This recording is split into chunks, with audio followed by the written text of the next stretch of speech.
Hello student. तो चलिए आज स्टार्ट करते हैं हम क्षितिज का पहला चैप्टर, जो कि हैं सूरदास जी के भ्रमर गीत के कुछ पद दिए गए हैं। ठीक है, कुछ पंक्ति हैं, उनको हमें पढ़ना है। ठीक, तो चलिए स्टार्ट करते हैं। तो सबसे पहले जान लेते हैं कि इसमें दिया क्या गया है। देखिए, जब कृष्ण वृंदावन छोड़कर मथुरा चले जाते हैं तो वहाँ वो रहने लगते हैं और बहुत दिनों से वृंदावन लौटकर नहीं आ रहे होते हैं। तो जो गोपियाँ रहती हैं उनकी विरह में बहुत ही व्याकुल रहती हैं और वो भी परेशान रहते हैं। वो भी अपने वृंदावन की सारी चीज़ों को याद करते हैं। तो एक दिन ऐसा होता है कि श्री कृष्ण अपने सारे काम काज से निवृत्त होकर अपने शयन कक्ष में विश्राम कर रहे होते हैं। तो जो उनका विश्राम कक्ष होता है, वहाँ से जो उनकी खिड़की होती है, वहाँ से वृंदावन का यमुना का तट दिख रहा होता है। अब उस तट को देखते हुए उनकी जो याद होती है वो और ही प्रबल हो जाती है। अब ऐसा करने से उनको बहुत ज़्यादा पीड़ा होने लगती है और वो इतना ज़्यादा याद करने लगते हैं कि उनकी आँखों से अश्क निकलने लगते हैं। अब वो ऐसा कर रहे होते हैं, रो रहे होते हैं। ठीक, तो ऐसा विलाप करना, उनके शयन कक्ष के बगल में उद्धव जी रहते हैं। तो उनकी जो ये आवाज़ होती है विलाप करने की, तो वो सुनते हैं और दौड़ कर आते हैं, श्री कृष्ण को गले लगाते हैं, बोलते हैं आपको क्या पीड़ा, आप तो ईश्वर हैं, आप क्यों रो रहे हैं। तो वो अपने मन की व्यथा को बताते हैं कि मुझे वृंदावन की बहुत याद आ रही है। तो उद्धव कहते हैं आप तो परम परमेश्वर हैं, आप इन धागों में कैसे बंधे हैं। तो वो कहते हैं कि अब क्या करें, आप अगर मतलब कि इस राह पर होते, आप अगर मेरी जगह होते तो आप भी ऐसा करते। वो कहते हैं नहीं प्रभु, आप ऐसा क्यों कहते हैं, आप तो हर एक चीज़ के मालिक हैं। तो जो उद्धव जी होते हैं वो ज्ञान मार्गी होते हैं। ठीक, निर्गुण ब्रह्म उपासक होते हैं।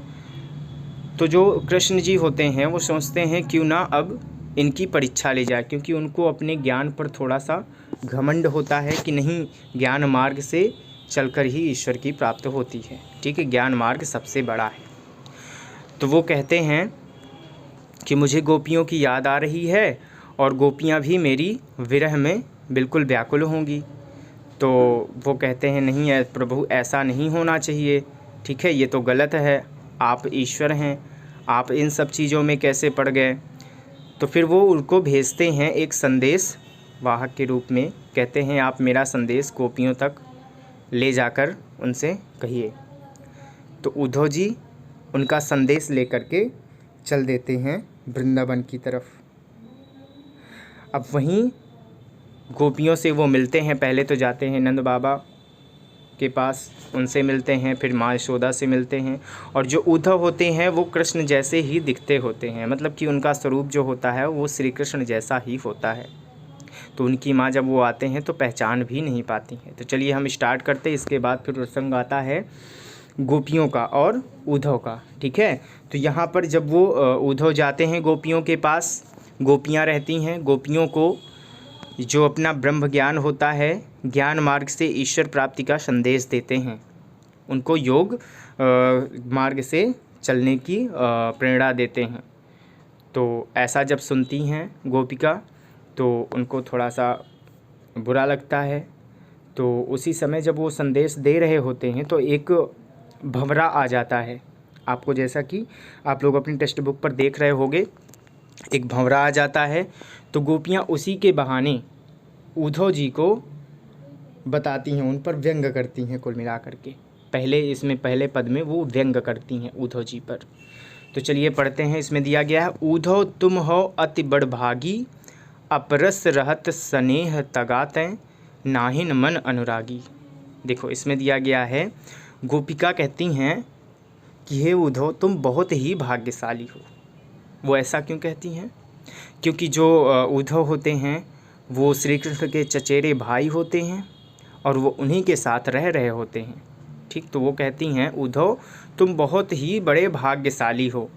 और एक चीज़ यहाँ पर आती है, वो इसलिए कह रही होती हैं यहाँ पर कि उनका व्यंग कसने का मतलब ये होता है कि तुम उनके साथ रहते तो हो, लेकिन तुम कभी श्री कृष्ण के प्रेम को समझ नहीं सकते हो।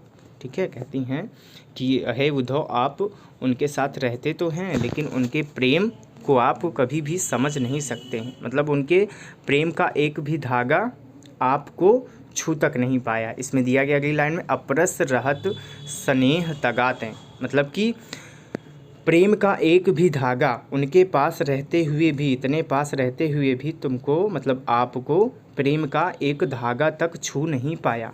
ठीक है। ना ही मन अनुरागी, और ना ही तुम्हारे मन को वो बदल पाया। मतलब कि आप प्रेम के सागर में रहते हैं फिर भी आपको प्रेम का एक धागा तक छू नहीं पाया। आप कितने बड़े भाग्यशाली हैं। यहाँ पर वो व्यंग करती हैं, उनका मतलब होता है आप अभागी हैं कि श्री कृष्ण जो इतने अच्छे हैं, इतने स्वरूप वाले हैं, आप उनके प्रेम से दूर हैं जबकि उनके पास हैं, तो वो उन पर व्यंग करती हैं। फिर दिया गया है, पुरैन पात रहत जल भीतर तारस देह न दागी।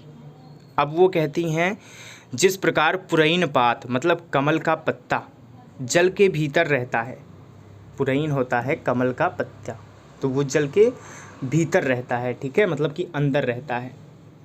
पानी में रहते हुए भी, जल में रहते हुए भी उसके पत्ते को जो जल होता है वो स्पर्श नहीं कर पाता, अर्थात जब उसके पत्तों पर जल पड़ता है तो वो तुरंत नीचे आ जाता है।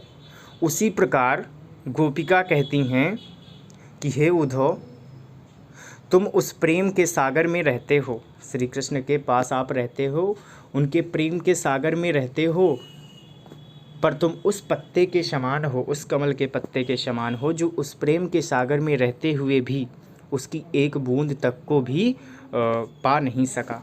ठीक है, उनके कहने का मतलब ये होता है। फिर कहती हैं, प्रीत नदी में पाँव न बोर्यो, फिर दिया गया, ज्यों जल माह तेल की गागरी बूंद न ताको लागी। अब कहती हैं, फिर व्यंग करती हैं, फिर उदाहरण देती हैं कि जिस प्रकार किसी तेल लगे घड़े को पानी में डुबो दिया जाए, अगर कोई घड़ा है उसमें तेल लगा दिया जाए तो चिकना हो जाएगा बिल्कुल। अगर उसको पानी में डुबो दिया जाए तो उस पर एक भी बूंद पानी की चिपकती नहीं। आप उसको उठाओगे तो पानी की सारी बूंदें नीचे गिर जाएंगे, उस पर देखोगे कि पानी की बूंद नहीं लगी रहती उस पर एक भी। उसी प्रकार गोपिका उदाहरण देते हुए कहती हैं कि हे उद्धव, आप उस घड़े के, चिकने घड़े के समान हो जिसको जल में अगर डुबो दिया जाए तो उस पर एक भी बूंद पानी की नहीं लगती है। मतलब आप प्रेम के सागर में रहते हो और आप उस घड़े के समान हो कि उनके प्रेम में अगर आपको डुबो भी दिया जाए तो आप पर एक भी प्रेम की बूंद का असर नहीं होगा। ठीक है, आप पर थोड़ा सा भी प्रेम का असर नहीं होगा। वो उन पर व्यंग करती हैं। फिर कहती हैं, प्रीत नदी में पाँव न बोर्यो दृष्टि न रूप परागी।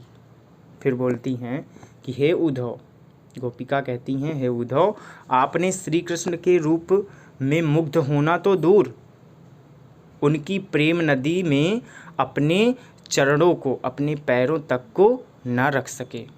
ठीक, वो कहती हैं कि आप उनके मतलब कि जो प्रेम सागर है, ठीक है, उनके साथ आप रहते हो तो उनके मन में, उनके शरीर में, उनके मुख में मुग्ध होने की तो दूर है, आप तो उनके मतलब कि प्रेम सागर में अपने चरण तक भी नहीं रख पाए, प्रेम नदी में चरण तक भी नहीं रख पाए, ऐसा कहती हैं।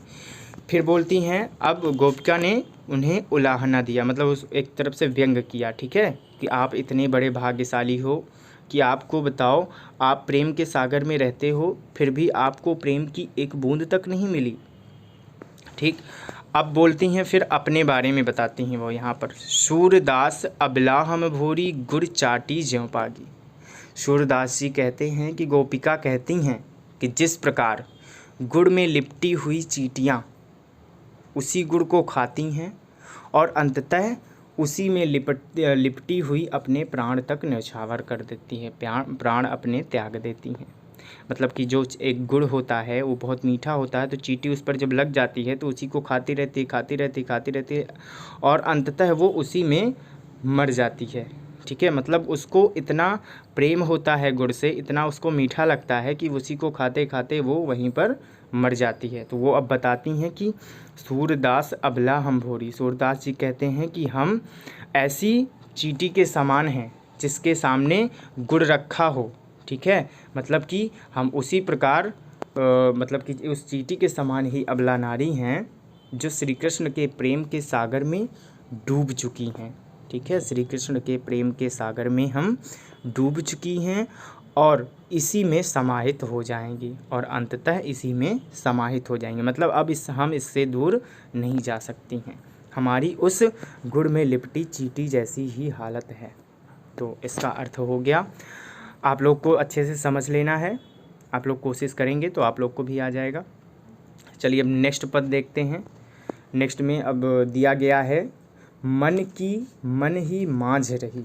फिर गोपिका कहती हैं, अब यहाँ पर व्यंग हो गया उनका, ठीक। तो अब गोपिका उनको कहती हैं उद्धव को कि मन की ही मांझ रही, मन की मन ही मांझ रही, कहिए जाई कौन पे उद्धव ना ही परत कही। अब देखो कहती हैं वो कि हे उद्धव, उद्धव जब योग का संदेश सुनाते हैं उनको, तो उद्धव के योग का संदेश सुनकर गोपिका कहती हैं कि जब से श्री कृष्ण वृंदावन छोड़कर चले गए तब से हमने अपने मन की बात किसी से भी नहीं कही, क्योंकि कोई दूसरा हमारी मन की व्यथा को समझ ही नहीं सकता। मन ही मांझ रही, कहती हैं कि हमारे मन की जो व्यथा है वो कोई दूसरा और नहीं समझ रहा, तभी से हमने अपने मन की बातों को मन में ही दबाए रखा है, ठीक है। फिर कहती हैं कहिए जाए कौन पे उद्धव ना ही परत कही। और कहती हैं हे उद्धव, आज तो आप योग का संदेश लेकर हमारे पास आए हैं, तो हम आपको अपने मन की बात कहने का सही पात्र नहीं मानती हैं, क्योंकि जो श्री कृष्ण होते हैं, ठीक, वो उनके साथ रहते हुए मतलब कि अब उद्धव जी रहते हैं तो श्री कृष्ण के साथ रहते हैं, उनके प्रेम के सागर में रहते हैं, फिर भी उनके प्रेम की एक बूंद तक स्पर्श नहीं कर सके। तो हम जो गोपिकाएं हैं वो आपको अपना संदेश, अपने मन की बात कैसे बता सकती हैं जब आप उनके प्रेम को उनके साथ रहते हुए भी नहीं समझ सके। फिर कहती हैं अवधि आधार आस आमन की तन मन बिथा सही। फिर कहती हैं कि हे उद्धव, उनके आने की बहुत समय से हम आस लगाए बैठी हुई हैं कि बहुत समय से हम उनके वापस लौटाने की, मथुरा से वापस लौटाने की आस लगाकर बैठी हुई हैं। फिर बोलती हैं कि हमारे तन और मन की जो व्यथा है, वो जो हमारे अपने मन की तन की व्यथा है, जो शरीर में हमने सही है, ठीक है, जो हमारे शरीर में, हमारे तन में हमने ये व्यथा सही है, उसे किसी के सामने प्रकट नहीं किया है, ठीक है, उसे किसी के सामने प्रकट नहीं किया। वो बोलती हैं कि हम उनके आने की बहुत दिनों से आस लगाए बैठी हुई हैं और अपने मन और तन की जो व्यथा है उसको खुद ही सहा है, किसी से नहीं कहा है। अब इन जोग संदेशन सुन सुन बिरहिन बिरह दही। देखो अब कहती हैं कि अब इन जोग, जो योग का संदेशा है, मतलब कि अब आप जो योग का संदेशा हमें सुना रहे हैं, उस संदेशे को सुन सुन कर हम वियोग में जीने वाली गोपिकाएं और भी विरह की आग में जलने लगी हैं, ठीक है। जैसे आपने, हम तो विरह की आग में जल ही रही थी और आपने उस आग में घी डालने का काम किया है, मतलब श्री कृष्ण ने आपके द्वारा जो संदेशा भेजा उसमें आग में घी डालने का काम हुआ है। तो अब हम और भी विरह की वेदना में तड़प रही हैं, ठीक है। अब हमें और भी व्यथा हो रही है, और भी व्याकुल हो रही हैं। फिर कहती हैं कि चाहती हुति गुहार जितहीं तैं उतते धार बही। कहते हैं और जब कभी हमें पीड़ा होती थी, ठीक है, कहती हैं जब कभी हमें पीड़ा होती थी या हमें श्री कृष्ण की याद आती थी तो हम उन्हें ही पुकारती थी, ठीक है, हम श्री कृष्ण को ही पुकारती थी। और अब वहाँ श्री कृष्ण को, जिसको हमने इतना प्रेम किया, वो हमें योग की प्रबल धारा के सहारे कष्ट दे रहे हैं, ठीक है। उतते धार बहीं, मतलब उसी धार के जो धारा है, हमारे प्रेम की धारा है, उसी से वो हमें कष्ट दे रहे हैं, तो हम अब किससे कहें। अब कहती हैं कि अब हम किससे कहें, हम तो उन्हें पुकारते थे जब हमें कष्ट होता था, जब हमें उनकी याद आती थी तो हम उन्हें पुकारते थे, लेकिन आज उन्होंने ही योग का संदेश हमको कहा है, ऐसा हमें संदेशा भेजा है, तो अब हम किसकी आवाज़ लगाएं, किसको आवाज़ लगाएं। ठीक। फिर कहती हैं सूरदास अब धीर धरहि क्यों मर ज़्यादा न लही। अब कहती हैं हे सूरदास जी कहते हैं कि गोपिका कहती हैं हे उद्धव, अब हम इस मर्यादा का उल्लंघन करने पर आ चुकी हैं। ठीक है, अब हम मर्यादा का उल्लंघन करने जा रही हैं। जो हमारी प्रतिष्ठा है, मतलब एक जो नारी होती है वो अपने मन की बात किसी और से नहीं कहती है, जो उसके पति और पत्नी की बात होती है, मतलब कि वो जिससे प्रेम कर रही होती है वो उसी से अपने मन की बात बताती है। तो वो कहती हैं अब हम जो नारी हैं वो अपनी मर्यादा का उल्लंघन करने पर आ चुकी हैं। ठीक है, क्योंकि हमें अब बहुत ही कष्ट हो रहा है और अब हम धीर यानी धैर्य रखे भी तो श्री कृष्ण से कुछ कह भी नहीं सकती हैं। कहती हैं कि अब धीर धरें क्यों, अब क्यों हम धीर धरें, धीरज रखें, क्योंकि जिसको हम पुकारती थी उसी ने हमें ऐसा संदेशा भेजा है, तो अब हम क्यों धैर्य धारण करें। अब हमसे यह नहीं सहन होता, तो अब हम अपनी मर्यादा का उल्लंघन करती हैं। मतलब अब नेक्स्ट जो आएगा तीसरा पद, उसमें वो बताएंगी अपनी हालत को, जो उनके मन की व्यथा होती है वो उद्धव को फिर बताती हैं। तो नेक्स्ट वीडियो पर इसका 3 और 4 मिलेगा आपको। ठीक है, तीसरा पद और चौथा पद। तो इतना आप लोग अच्छे से कवर कर लीजिए, अच्छे से इसका मीन्स समझ लीजिए। देखो मीनिंग यहाँ पर दी गई हैं, आप लोग मीन्स निकाल सकते हैं। ठीक, तो चलिए नेक्स्ट वीडियो पर मिलेंगे।